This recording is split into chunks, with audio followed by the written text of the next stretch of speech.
Good morning, everyone.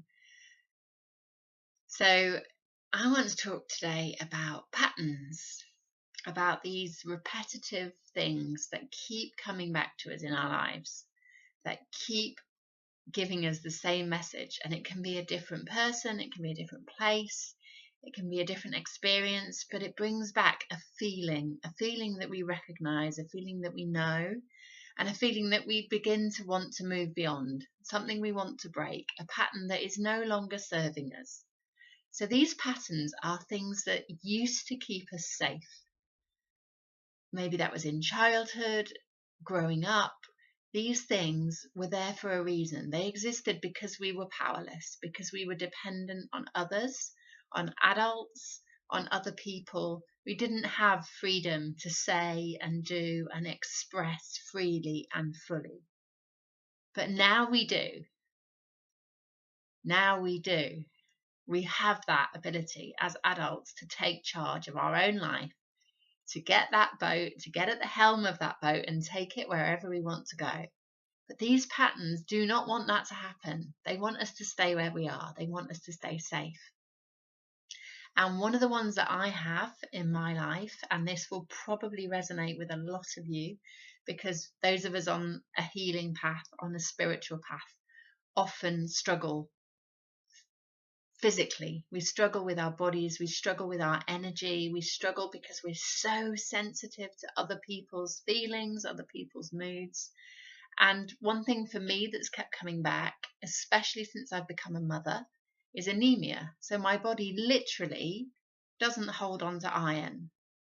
It doesn't want to hold on to iron.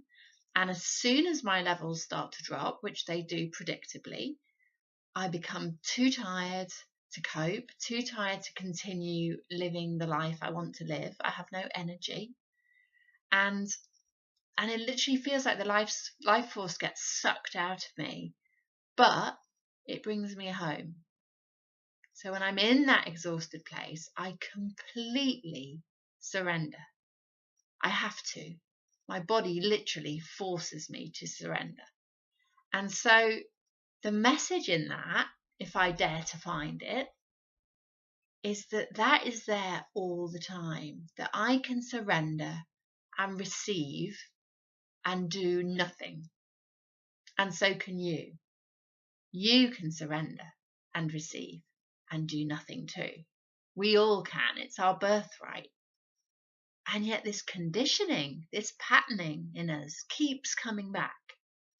So what I did today in my meditation practice is I sat with it, and I knew I had this feeling of grief and loss and anger. And I sat, and I've learned this over many, many years, how to hold my own emotion. And this is what I do with you. I would never offer to hold something for you that I haven't already learned how to hold for myself. That wouldn't be safe. So for me, every time I hold this for myself, every time I'm able to create this container of safety and love and compassion for myself, I know it's something even deeper that I can offer you as my clients.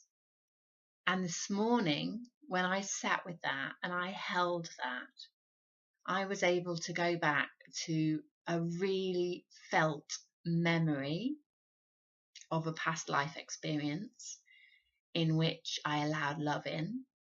I allowed this feminine love. It felt very much like a sister.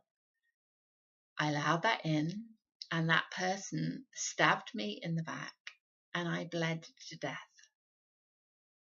And that was the experience I held for myself this morning. And that's the experience I'm holding right now for myself. And I invite you to bring that, to bring any of that. Because for me now, I can see the healing. I can feel my energy start to shift already.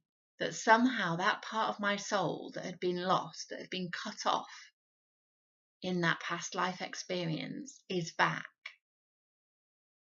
And I truly believe I will be able to absorb iron now. I truly believe that my body will shift and something will change fundamentally on the physical level. because I've been in and I've done the work and I've got right down to the little root and I've pulled it out at the root. So there's no more to do other than sit back and receive and allow my body to heal itself. And that's my invitation to you, to come to me with any of these patterns, whether they be physical, whether they be emotional, whether they be in a relationship. It's anything that recurs in your life that you're ready to move beyond, that you're ready to embrace and move through and learn from, and then step into your power, your freedom, your vision of a perfect life, whatever that is. And that's my invitation to you. Thanks for listening.